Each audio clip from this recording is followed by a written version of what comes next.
تعلق کو کس قدر مضبوط کر رہے ہیں۔ انسان کو اتنا بڑا یہ دماغ دیا گیا ہے، عقل، سوچ اور فکر دی گئی ہے، تدبر کا ایک مکمل نظام دیا گیا ہے، تو فرمایا یہ اس کو بھی غور کرنا چاہیے۔ امن خلق السماوات والارض، یہ زمین اور آسمان کو پیدا کرنے والی ذات کون سی ہے؟ ایک مقام پہ اللہ تبارک و تعالی فرماتے ہیں بغیر عمد ترونہا، بغیر ستونوں کے اللہ تبارک و تعالی نے اس کو کھڑا کیا ہے۔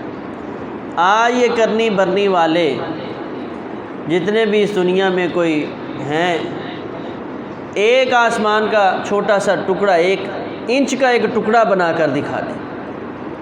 ٹکڑا بنانا تو بہت مشکل بات ہے۔ اللہ تبارک و تعالیٰ نے جس چیز کی طرف اشارہ کیا ہے کہ ہم نے زمین و آسمان کو قرار دیا ہے، اگر یہ اتنے کرنی برنے والے ہیں تو چلیں کوئی ایک کپڑے کا ٹکڑا ہی اس طرح بغیر کسی سہارے میں ہوا کے اندر معلق کر کے دکھا دیں۔ یہ اللہ تبارک و تعالیٰ کی قدرت، اور فرمایا انسان جس کو اتنا بڑا دماغ دیا گیا ہے یہ ان چیزوں پہ کیوں نہیں غور کرتا۔ اسی طرح زمین ہے، آپ دیکھیں کہ یہ زمین کے ارد گرد پانی ہے، زمین کے نیچے بھی پانی ہے۔ اللہ تبارک و تعالیٰ نے پانی کے اوپر اس مٹی کو قرار دیا ہے۔ آپ تجربہ کریں، ایک ٹب میں پانی لیں اور تھوڑا سا مٹی کا ایک ڈھیلا لیں، اب کوئی کرنی برنی والے اس کو لے کر آئیں، اس کو کہیں جی اس کو پانی کے اوپر کھڑا کر کے دکھا دیں۔ تو یہ چیزیں اللہ تبارک و تعالیٰ کے جو الہ ہونے کی، خالق اور مالک ہونے کی، وحدہ لا شریک ہونے کے دلائل ہیں۔ تو فرمایا کہ وہ جن کو بالکل مختصر سی عقل دی گئی ہے وہ تو غور و فکر کر کے اللہ تعالیٰ کی معرفت وہ حاصل کر چکے ہیں، اب انسان کو دیکھنا ہے یہ کس قدر جو ہے ان چیزوں پہ غور کرتا ہے۔ اور فرمایا کوچوان کا کام کرتا تھا، گھوڑ سواری کا، اور تانگا، جسے تانگا گھوڑا جو پہلے سسٹم چلتا تھا، تو ایک شخص اس کے پاس آیا، میں نے فلاں علاقے میں جانا ہے، اس کو لے کے جانے لگا۔ چلتے چلتے راستے میں اتنا چلتا نہیں ہے، کہنے لگا نہیں میں بڑا اچھی طرح اس سے واقف ہوں، ادھر سے چلتے ہیں۔ جب اس راستے پہ چلے تھوڑا سا آگے جنگل سا شروع ہو گیا، اس نے وہاں اس کی سواری کو روکا اور اس کو پکڑ لیا، اس کو قتل کرنے لگا۔ تو وہ کہنے لگا بھئی یہ سامان وغیرہ تو رکھ لے، مجھے چھوڑ دے، میرے چھوٹے چھوٹے بچے ہیں۔ کہتا ہے نہیں، تجھے چھوڑ دیا تو تو جا کے شہر میں اس چیز کو عام کر دے گا، تو میرا یہ سارے معاملات تو ختم کر دے گا، زندہ تجھے نہیں چھوڑوں گا۔ اچھا پھر میری ایک اور بات مان، مجھے 2 رکعت نماز پڑھ لینے تھے۔ تو کہتے ہیں نماز شروع کی اور اس میں سورۃ الفاتحہ، ثنا، سارا کچھ ہی بھول گیا۔ یہی قرآن کی آیت، امن یجیب المضطر اذا دعاہ، کون ہے کہ جب انسان بڑا مجبور ہو اور وہ پکارے، اس کی پکار کو قبول کرنے والی ذات کون سی ہے؟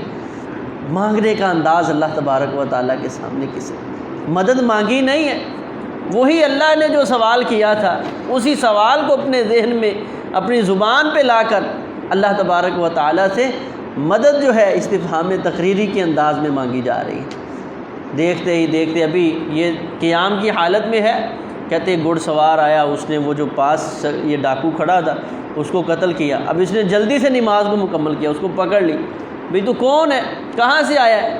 اس نے کہا یہ مجھے نہیں پتہ میں کون ہوں اور کہاں سے آیا ہوں، تجھے تو اتنا پتہ ہے نا کہ اس حالت میں تو نے کس کو پکارا تھا، اس کا بھیجا ہوا ہی میں تیرے پاس آیا۔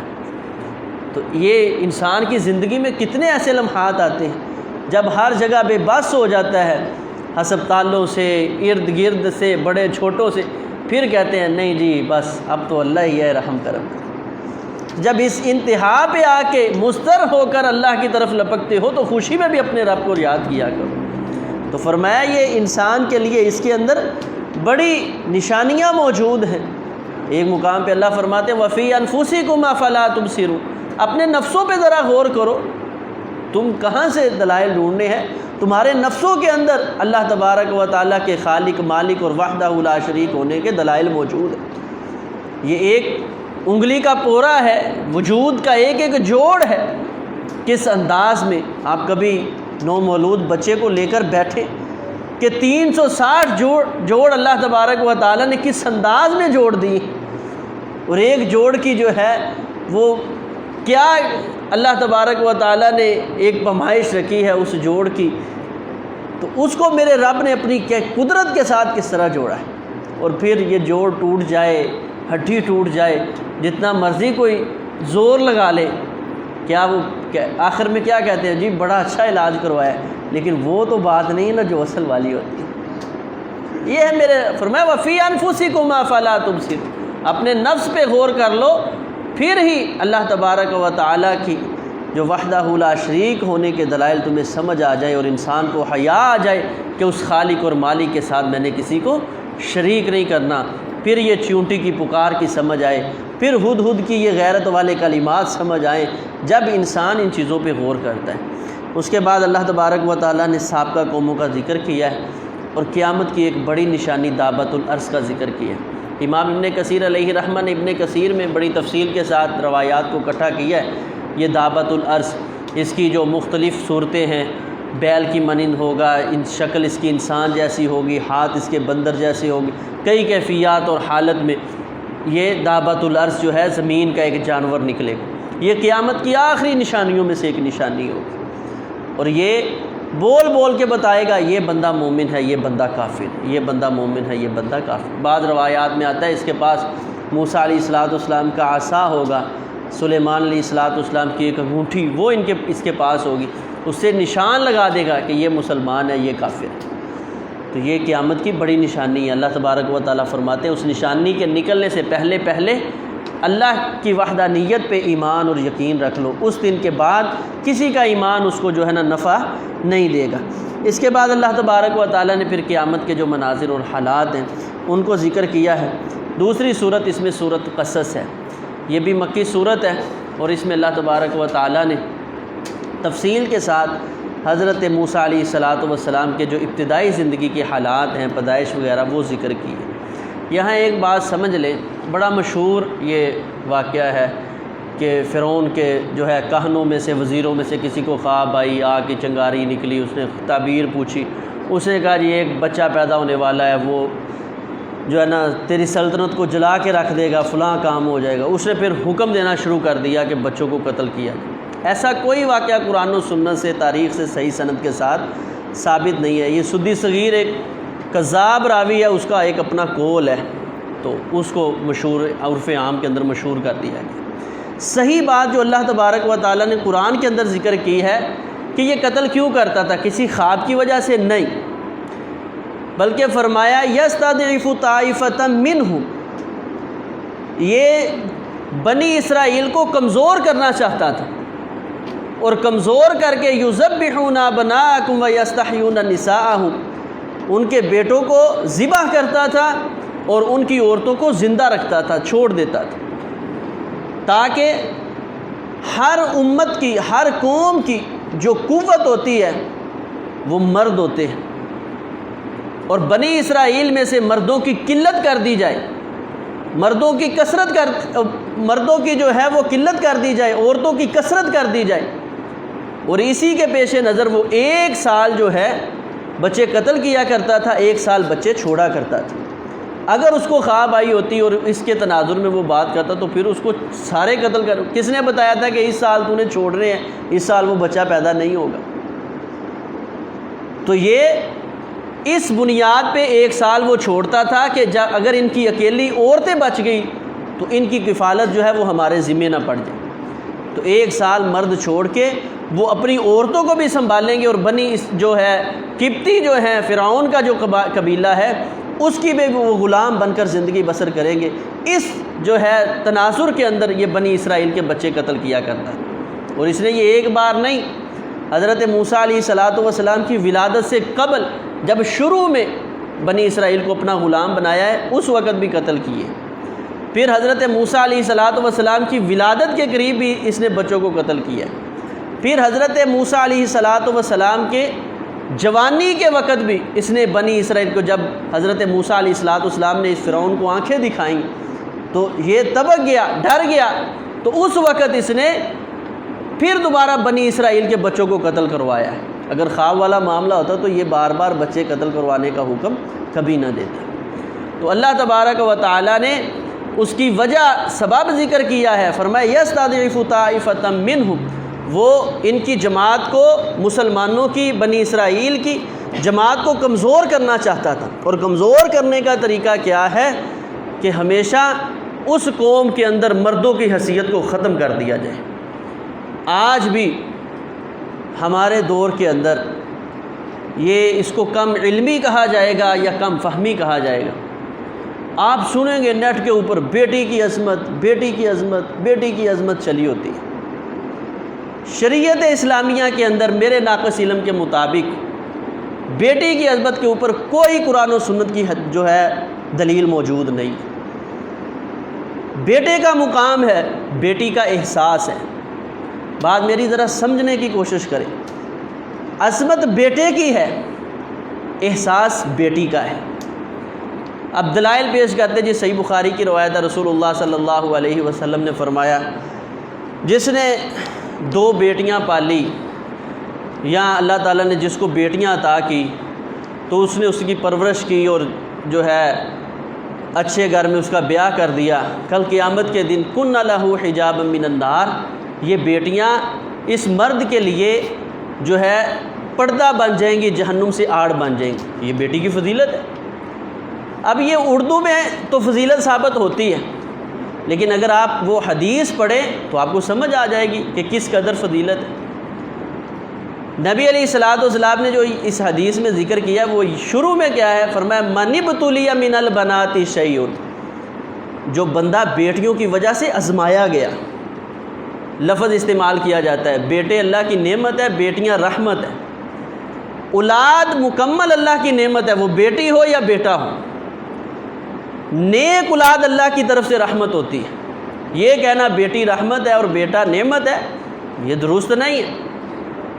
اولاد مکمل جو ہے یہ اللہ کی نعمت ہے، اور نیک اولاد کا ہو جانا یہ اللہ کی رحمت ہے۔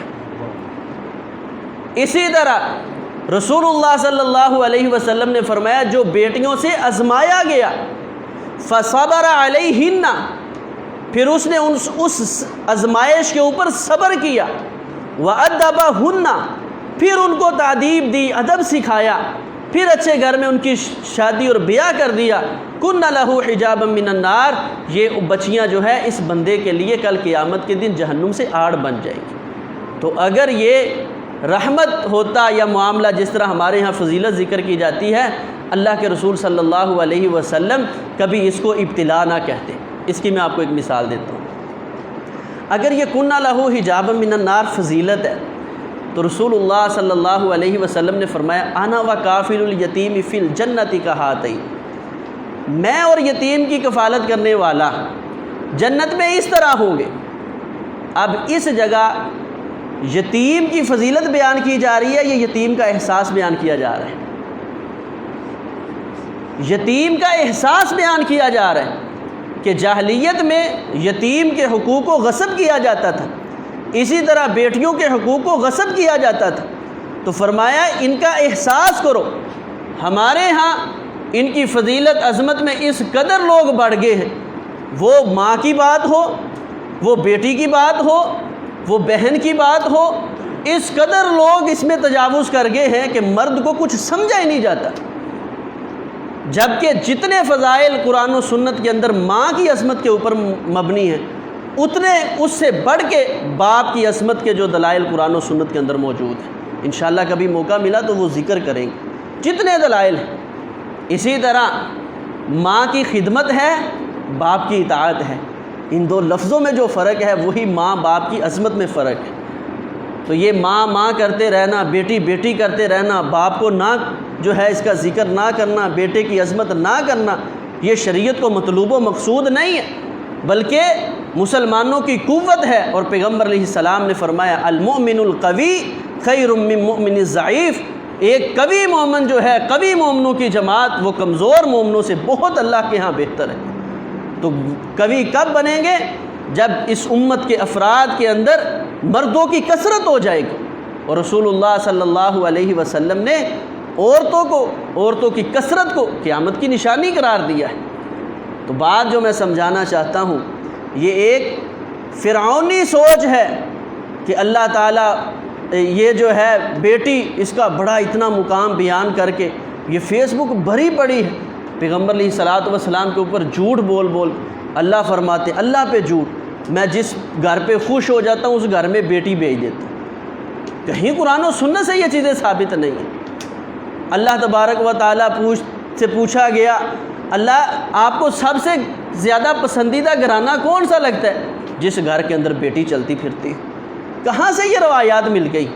یہ وہی سوچ جو کہ ان کے آباء و اجداد نے، فرعون نے اس وقت اپنی طاقت کے بل بوتے کے اوپر یہ کرنے کی کوشش کی تھی کہ بیٹیاں عام کی جائے اور مرد جو ہیں ان کی قلت کی جائے۔ آج وہی سوچ، اور اس کا نقصان کیا ہوتا ہے؟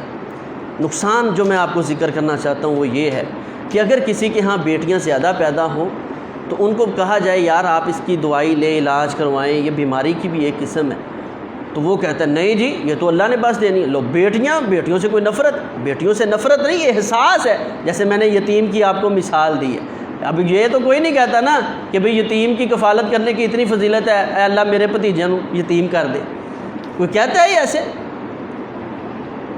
احساس ہے، یہ عظمت اور احساس میں آپ کو فرق سمجھا رہا ہوں۔ اصل یہ مسئلہ اتنی جلدی لوگوں کو سمجھ نہیں آتا، میں اکثر پہلے بھی میں نے یہ بیان کیا ہے تو اس میں مطلب مہینہ لگ گیا بعد میں لوگوں کو سمجھاتے ہو کہ یہ مسئلہ کیسے۔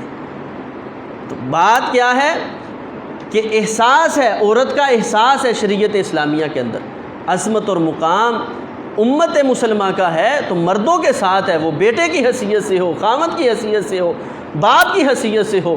اس لیے اس چیز کو ہیچ اور نیچ کر کے اور اس طرح اللہ اور اس کے رسول کے اوپر بہتان اور الزام تراشیاں کر کے یہ کہنا کہ بیٹی کی وجہ سے اللہ تعالیٰ ایسے کر دیتے ہیں، جو ہے بیٹی کی وجہ سے اللہ یہ معاملہ کرتے ہیں، یہ اللہ اور اس کے رسول پر جھوٹ بولنا، باندھنا، یہ فیس بک کی جو پوسٹیں ہیں یہ خالصتاً یہودیوں کی لگائی ہوئی ہیں، جو کہ وہ سمجھتے ہیں کہ مسلمانوں کو کمزور کس طرح کیا جائے گا کہ ان کے اندر جب ان کو کہا جائے گا بھئی آپ کے ہاں بیٹیوں، میری 3 بیٹیاں ہیں، اس میں آپ کو ابھی بتا دیتا ہوں، میں الحمدللہ ان سے پیار کرتا ہوں، بڑی محبت احساس ہے ان کا، لیکن اس کے ساتھ ساتھ جب بھی اللہ تبارک و تعالیٰ سے مانگے عمدہ اعلیٰ چیز، یہ نہ کہیں جیسے ہمارے ہاں دعا کر دی جاتی، او جی 10 سال ہو گئے شادی کو، چلے اللہ تعالیٰ اس کو کوئی جولی بھر دے، کسی طرح بھی بھر دے۔ لوگ تو بڑے الٹ لفظ استعمال کرتے، اچھا جی اللہ اسے بیٹی دے دے، اولاد دے دے۔ نہیں، جب بھی دعا کرنی ہے انبیاء کی طرز پہ،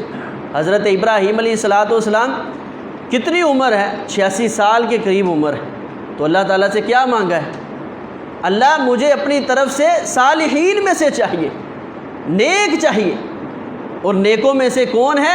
مرد چاہیے۔ زکریا علیہ الصلوۃ والسلام بال سفید ہو گئے تو کیا فرمایا؟ جو مرضی دے دے، نہیں، فہب لی من لدنک غلاما زکیہ، اللہ لڑکا چاہیے۔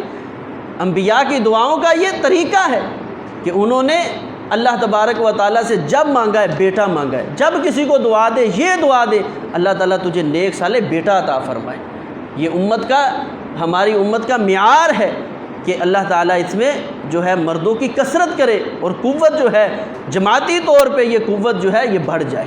بہرحال اللہ تبارک و تعالیٰ نے یہ فرعون کا طرز ذکر کیا ہے، یستضعف طائفۃ منہم، وہ بنی اسرائیل کو کمزور کرنا چاہتا تھا، اور کمزور کرنے کا اس کے پاس طریقہ کیا تھا کہ عورتوں کی کثرت کی جائے اور مردوں کی قلت کی جائے۔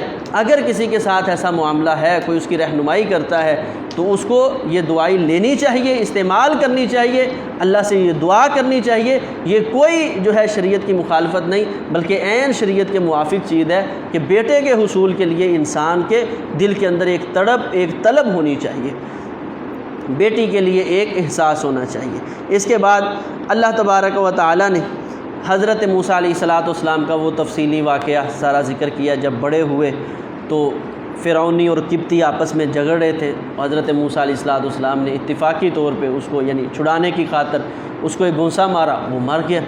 تو حضرت موسیٰ علیہ الصلوۃ والسلام کو جب محسوس ہوا، آ کے شخص نے بتایا کہ آپ کی جو ہے نا مخبری کر دی گئی ہے، تو وہاں سے نکلے اور مدین شہر کی طرف چلے گئے۔ یہاں بھی ایک بات سمجھ لیں، یہاں جو بچیاں ملی تھی ان کو شعیب علیہ السلام اللہ کے نبی جو ہے ان کی طرف منسوب کیا جاتا ہے، جبکہ حضرت موسیٰ علیہ السلام اور شعیب علیہ السلام کا جو زمانہ ہے وہ بہت دور کا ہے۔ جب انہوں نے اپنی قوم کو سمجھایا تھا تو فرمایا تھا وما قوم لوط منکم ببعید، یہ قوم لوط جو ہے نا یہ تم سے دور نہیں، ابھی ان کی ہلاکت ہوئی ہے۔ تو قوم لوط جو ہے ان کی ہلاکت کب ہوئی تھی؟ جب حضرت ابراہیم علیہ السلام کو ابھی بیٹے کی خوشخبری دی گئی تھی۔ تو موسیٰ علیہ السلام حضرت یوسف علیہ السلام کے بعد جا کے جو ہے لڑی بنی اسرائیل کی چلی ہے، تو یہ نبی جو ہے نا مبعوث ہوئے۔ تو حضرت شعیب علیہ السلام جو اللہ کے نبی تھے وہ ابراہیم علیہ السلام کے متصل قریب میں، یعنی لوط علیہ السلام کے بالکل قریب میں جو مبعوث کیے گئے۔ یہ ایک عام آدمی تھا جو نبینا تھا، اور اس کی بچیاں جو ہے نیک آدمی تھا، اللہ والا تھا۔ تو حضرت موسیٰ علیہ السلام اس کے گھر کے اندر 10 سال تک ٹھہرے رہے، اور وہاں ان کی بکریاں چرائی، اور انہوں نے اس اجرت کے اوپر جو ہے اپنی ایک بیٹی کی نکاح جو ہے حضرت موسیٰ علیہ السلام کے ساتھ کیا۔ تو موسیٰ علیہ السلام وہاں سے واپس پلٹے، اور اللہ تبارک و تعالیٰ نے پھر آپ کو نبوت کے ساتھ سرفراز کیا۔ یہ تفصیل کے ساتھ واقعہ اللہ تبارک و تعالیٰ نے سورۃ القصص کے اندر ذکر کیا ہے۔ اس کے بعد اللہ تبارک و تعالیٰ نے پھر وہی فرعون کے ساتھ ان کا مکالمہ، جادوگروں کے ساتھ مکالمہ جو ہے ان ساری چیزوں کو ذکر کیا ہے۔ اس کے بعد اللہ تبارک و تعالیٰ نے ایک چیز ذکر کی ہے کہ وہ شخص جو وقتی خوف کے تحت ایمان نہ لے کر آئیں، اور ان کو وقتی خوف جو ہے وہ اس بات کے اوپر رضامند نہیں ہونے دیتا کہ وہ اسلام قبول کریں، تو اس کے لیے 2 راہیں ہیں۔ ایک تو یہ ہے کہ وہ دلی طور پہ ایمان قبول کر لیں، اور اوپر سے الا من اکرہ، اکراہ کی طور پہ وہ اس کا انکار کر دیں، تو اللہ تبارک و تعالیٰ ان کو معاف کرنے والے ہیں۔ یہ وہ صورت ہے جب یہاں سے نکلنے کی ان کے پاس کوئی راہ موجود نہ ہو۔ دوسرا ہی وہ صورت ہے کہ جب وہاں سے نکلنے کی آپ کے پاس کوئی راہ موجود ہو، تو پھر آپ اس علاقے کو، اس ملک کو، اس وطن کو آپ چھوڑ دیں، اگر وہاں آپ سے جو ہے سراسر کفر جو ہے وہ سرزد ہوتا ہے اور کروایا جاتا ہے، تو وہاں آپ کا یہ جو اقرار ہے یہ قابل قبول نہیں ہوگا۔ غیر اسلامی ممالک کے اندر جا کر اگر تو وہاں آپ کے حقوق اسلامی جو ہیں وہ آپ کو ملتے ہیں، اور کچھ نہ کچھ آپ جو ہیں دین کے اوپر کاربند رہ سکتے ہیں، تو پھر وہ ایسے ممالک کے اندر جو ہے مسلمان رہ سکتا ہے۔ اگر ایسا کوئی ملک نہیں ہے اور وہاں اسلام کی مخالفت ہوتی ہے، اور آپ کو جو ہے اسلام کے تحفظ کے لیے وہاں اور اسلام پہ عمل کرنے کے لیے اجازت نہیں ملتی، تو ایسا شخص یہ بہانہ نہیں لگا سکتا کہ میں جو ہے ادھر مجبور ہوں۔ اللہ تبارک و تعالیٰ فرماتے ہیں ہمارے فرشتے موت کے وقت آ کے ان کی پٹائی کریں گے اور کہیں گے اللہ کی زمین بڑی وسیع تھی، تم اس میں ہجرت کر جاتے، تم کیوں ادھر ٹھہرے رہے؟ تو یہ اللہ تبارک و تعالیٰ نے بنی اسرائیل کو یعنی ایک سبق دیا ہے کہ اگر فرعون تمہارے اوپر ظلم کرتا ہے تو پھر تم اس سے جو ہے یہاں سے چھٹکارا پانے کے لیے ہجرت کرو، اور یہی اشارہ اللہ کے پیغمبر علیہ السلام کے صحابہ اکرام کو تھا۔ اس کے بعد سورۃ العنکبوت ہے، یہ مکڑی جو ہے، اس کا عنکبوت عربی زبان میں مکڑی کو کہتے ہیں، یہ جو جالا وغیرہ ہمارے ہاں لگاتی ہے۔ تو اس کے اندر بھی اللہ تبارک و تعالیٰ نے اس سورت کے اندر تفصیل کے ساتھ اپنے جو ہے عقیدہ توحید کو، بعث بعد الممات کو ذکر کیا ہے، انبیاء کا ذکر کیا ہے، اور جو اعتراضات تھے مشرکین مکہ کے ان کے جوابات دیے۔ پہلا اعتراض کہ اللہ تبارک و تعالیٰ نے بار بار صلہ رحمی کی طرف جو ہے والدین کے ساتھ حکم دیا تھا، تو اب جو مشرکین والدین تھے وہ صحابہ اکرام کو کہتے کہ تمہارا قرآن تو کہتا ہے کہ والدین کی فرما برداری کرو، تو ہم حکم مانو، تو ہم کہہ رہے ہیں کفر کرو، یہ کام کرو، اللہ کے نبی کو چھوڑ دو، تو پھر اپنے قرآن کی بھی تم نہیں مانتے۔ تو اللہ تبارک و تعالیٰ نے فرمایا وَإِن جَاهَدَاكَ عَلَىٰ أَن تُشْرِكَ بِي، اگر یہ مجبور کریں کہ میری ذات کے ساتھ شرک کرنا ہے، فَلَا تُطِعْهُمَا، تو تم نے ماں باپ کی اب بات نہیں ماننی۔ وَصَاحِبْهُمَا فِي الدُّنْيَا مَعْرُوفًا، دوسرے مقام پہ اللہ تبارک و تعالیٰ نے دنیاوی معاملات میں ان کے ساتھ اس نے سلوک کرنا ہے، اس کا حکم دیا ہے۔ اس کے بعد ان کا دوسرا جو اعتراض تھا مسلمانوں کے اوپر کہ دیکھیں صلہ رحمی کرنی چاہیے، کہ قطع تعلقی نہیں ہونی چاہیے، تو اللہ تبارک و تعالیٰ نے دوسرے مقامات پر بھی ان چیزوں کا جواب دیا ہے کہ اصل میں جو قطع تعلقی کرنے والا وہ شخص ہے جو اللہ کے ساتھ اپنا تعلق توڑ رہا ہے. تو یہ اللہ کے ساتھ تعلق توڑ کے آپس میں صلہ رحمی کا یہ جو درس دینے والے ہیں ان کو کچھ خوف کرنا چاہیے. اللہ کے حقوق غصب کر کے فقط حقوق العباد کے اوپر زور دینے والوں کو کچھ حیا چاہیے.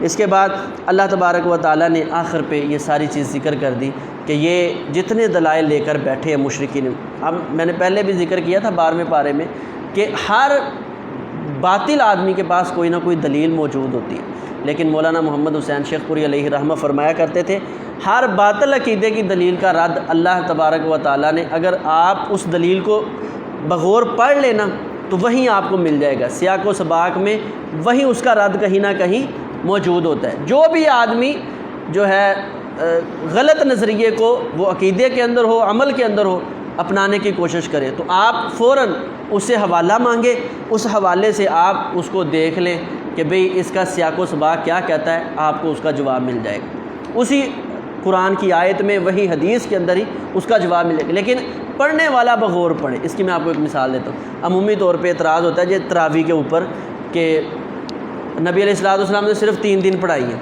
اور پھر حضرت عمر رضی اللہ تعالیٰ نے جا کے اس کی جماعت شروع کروائی. اب اگر آپ صحیح بخاری سے پڑھیں تو وہاں بالکل اس کے الٹ بات ہے. الٹ بات کیا ہے کہ صحابی بیان کرتے ہیں نبی علیہ السلام نے تو وہ 3 دن نماز پڑھائی تھی، لیکن اس کے بعد صحابہ کرام خود وہاں نماز پڑھتے رہے ہیں. فصلی رجل، ایک آدمی نماز پڑھتا، فصلی معہ رہط، اور اس کے پیچھے 8 9 10 آدمی ہوتے. تو اس طرح ایک کونے میں ادھر جماعت ہو رہی ہے، ایک ادھر ہو رہی ہے، ایک ادھر. ایک مسجد نبوی میں 10 جماعتیں نماز تراویح کی ہو رہی ہیں. کس دور میں؟ نبی علیہ السلام کے دور میں، ابو بکر رضی اللہ تعالیٰ عنہ کے دور میں، عمر رضی اللہ تعالیٰ عنہ کے دور میں. اب یہ ایک جماعت کا رد کرنے والا اگر آپ صحیح حدیث کو یعنی وہاں سے جا کے پڑھیں گے تو کتنی جماعتیں ثابت ہوگی اللہ کے رسول صلی اللہ علیہ وسلم کے دور میں؟ 10 جماعتیں ثابت ہو رہی ہیں. جس روایت سے کیا ثابت کیا جا رہا تھا کہ یہ حضرت عمر نے نماز تراویح کی جماعت شروع کروائی. تو یہ ایک میں نے آپ کو مختصر سی مثال دی ہے. ٹھیک ہے، تو یعنی جو بھی باطل عقیدہ لوگ اللہ تبارک و تعالیٰ فرماتے ہیں ان لوگوں کے دلائل کیا ہیں، اسی طرح جیسے یہ مکڑی کا جالا ہے. ظاہری طور پہ تو ایک مرتبہ بڑی محنت کے ساتھ بنا کے لاتے ہیں، لیکن اگر غور و خوض کیا جائے تو جیسے یہ جالا ہوا کو نہیں سہ سکتا، انشاءاللہ جو آدمی بصیرت کے ساتھ قرآن و سنت کا مطالعہ کرنے والا ہے اس کے سامنے یہ من گڑت بنائے ہوئے دلائل، قرآن و سنت کا لیا ہوا سہارا یہ نہیں ٹھہر سکتا اللہ کے فضل و کرم سے. اللہ تبارک و تعالی ہمیں صحیح معنوں میں قرآن و سنت کا مطالعہ. ہاں جی، قیام اللیل، نماز تراویح، قیام رمضان، تہجد، سب یہ ایک ہی نام ہے. صلاۃ الوتر. ایک منٹ صرف ایک اعلان چھوٹا سا. اعتکاف کے لیے جو بھائی بیٹھنا چاہتے پہلے بتایا تھا وہ اپنے فارم جمع کروا دیں. اسی طرح عورتوں میں سے بھی جو بیٹھ